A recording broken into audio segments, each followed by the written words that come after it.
Hello, Gemini, Sun, Moon, Rising, and Venus. This is your tarot and oracle reading for the week of December 18th to the 24th, 2023. Before we even pull any cards, I just want to say that I started thinking about how from Samhain, like the end of October, till this week with the winter solstice, the veil between realms is so thin. You know, everyone says around the end of October, the veil that separates the physical realm from the spiritual realm is the thinnest. However, my personal experience as a psychic medium, I feel like that's when it starts to get thin and it continues to be thin until this week. And the winter solstice marks the darkest day of the year where we are deeply in introspection, and a lot of the animals are in hibernation or going into hibernation. And it marks the beginning of our journey back to the sunlight, back to, life, essentially. And this is a very potent, magical time of the year, the week of the year with Yule, with the winter solstice. It's a very, very spiritual week in the collective. And I don't know why I wanted to share this with you. It's just my thoughts headed into your reading. So let's see what comes out for you this week. We have broken heart, Gemini. I do feel this.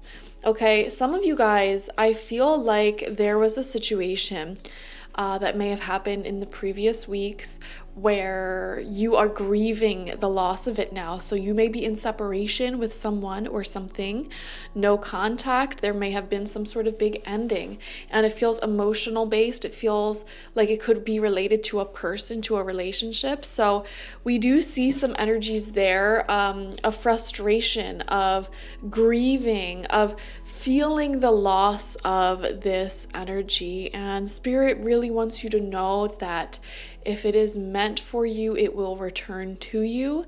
And, we are in Mercury retrograde, which means that communication may be blocked, communication may be stagnated.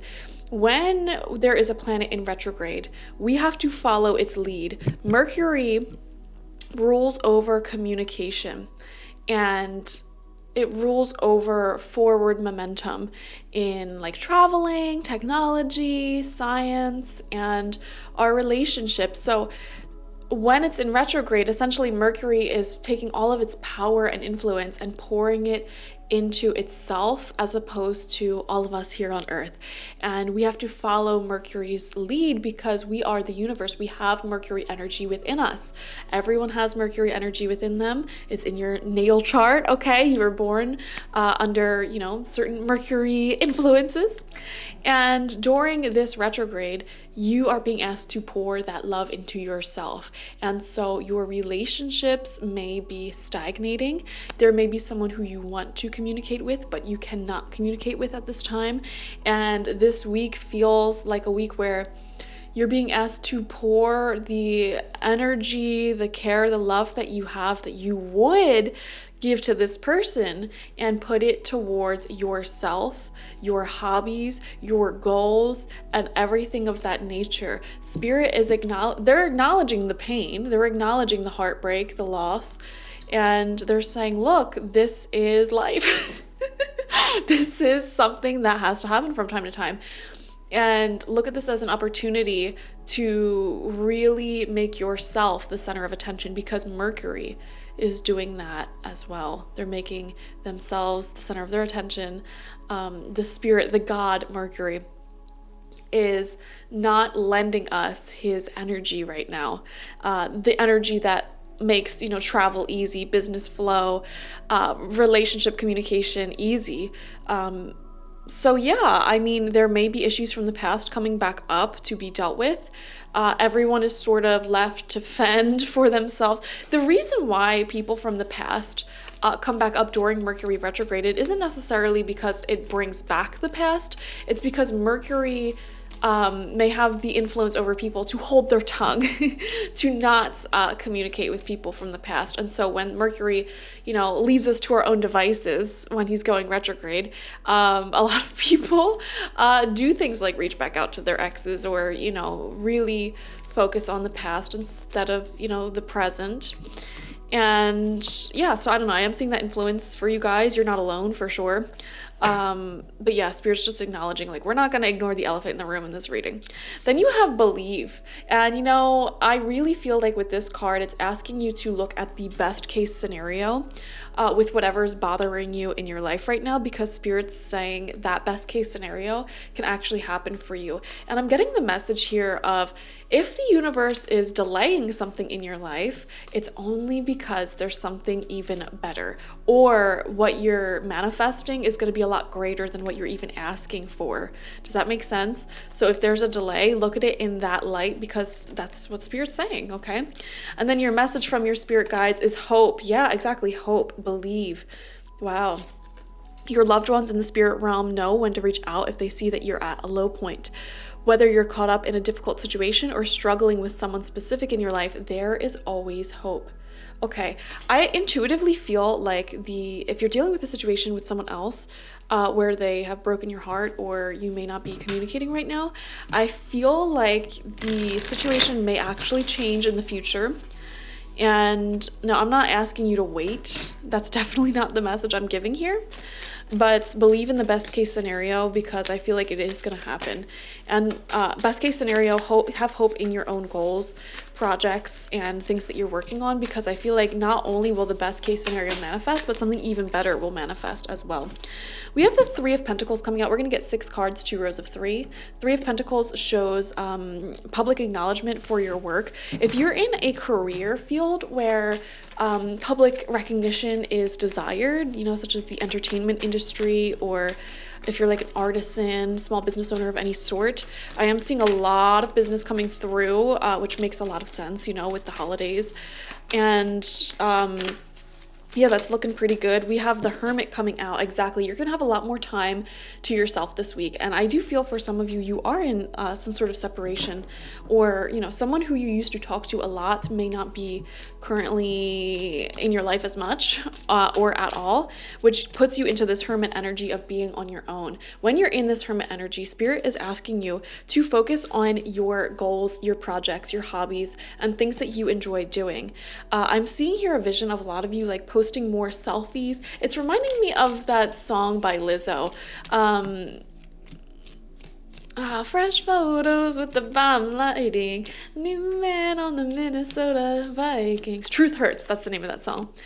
And essentially it's a song where she's upset, you know, that a love situation didn't work out, but she's going out with the girls, she's posting cute photos, she's, you know, living her best life, you know, she's not letting it hold her down. And I'm getting that sort of energy from you as well. And it feels like you're enjoying this newfound alone time.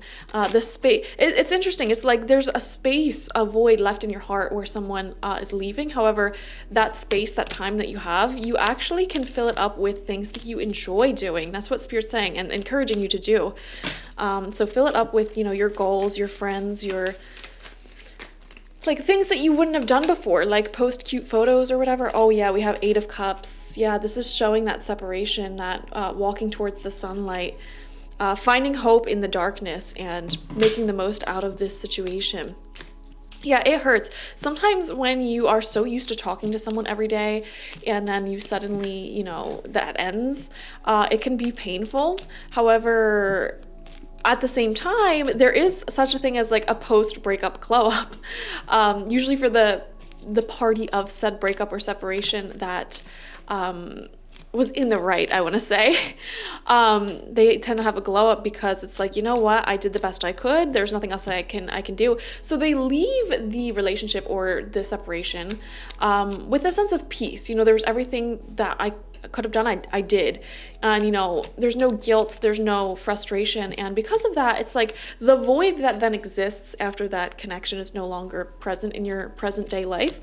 It makes you, you know, look at that time and fill that time with things that may be more productive. And I see you doing that successfully. You know, it's not like you're missing someone and you're just drinking heavily, partying hardcore. It's like, okay, there's a void here and I'm going to fill that void with things that fill my soul with sunshine, you know. Maybe there are things you enjoy doing. And, you know, it doesn't even have to be productive, you know. Like this could be like if you're someone who loves reading novels or playing video games, it's like, okay, more time to do that. I'm down. Like I'm not complaining. So it could be something as simple as that, you know, making more time for things that you would normally not have the time for. And that is a blessing, is it not? So, and Spirit's saying this blessing will not last forever, okay? This extra time will not last forever, so you might as well make the most of it. And I am seeing you sort of healing, moving on, walking away. Yeah, Ace of Wands in reverse. I feel like your passion, your attraction, and your attachment to whomever this may be is dying down this week due to this energy. And it feels like that is a good thing. All right, I feel like you're redirecting this passion towards your passions in life. Four of Swords, exactly. You're healing, you're walking away, you're moving on. Yeah, you know, it's one of those situations where I definitely feel like whoever this is, I just intuitively feel like they're going to try coming back, okay? However, by the time they come back, I feel like you're already going to be moved on and not necessarily want them back, which is a funny story. And I know you aren't in that place yet at the time that you're watching, I feel. However, you will be in that place. And I feel like this week that we're talking about will largely take you to that place of, you know what, I'm happier on my own. I'm stable on my own. Four of Swords is a card about being stable on your own and healing from the issues of the past, letting time and space sort of, you know, heal you in that way. So that's really beautiful. Final card out for you this week is the Nine of Cups. Exactly.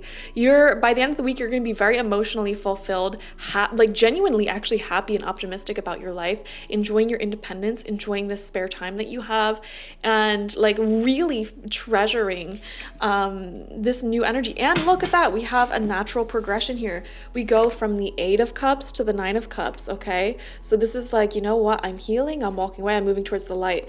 And then you finally reach that destination and you're just absolutely treasuring your life. So this is actually a really good week for you. I feel like the light of your heart, your happiness is reigniting after some heartbreak, after some struggle. Okay, so that feels really, really good. You're reconnecting with yourself in a way that you haven't been able to in a while, and you're filling your time up beautifully. Okay, so thank you guys for joining me. Watch for your sun, moon, rising, and Venus signs to get the fullest overview of this week ahead. Like this video, comment how it resonated down below, and subscribe to the channel if you've not already. If you want a personal reading with me one-on-one, the link to that is always in the description box, spiritpsychic.org. Thank you guys. Bye-bye.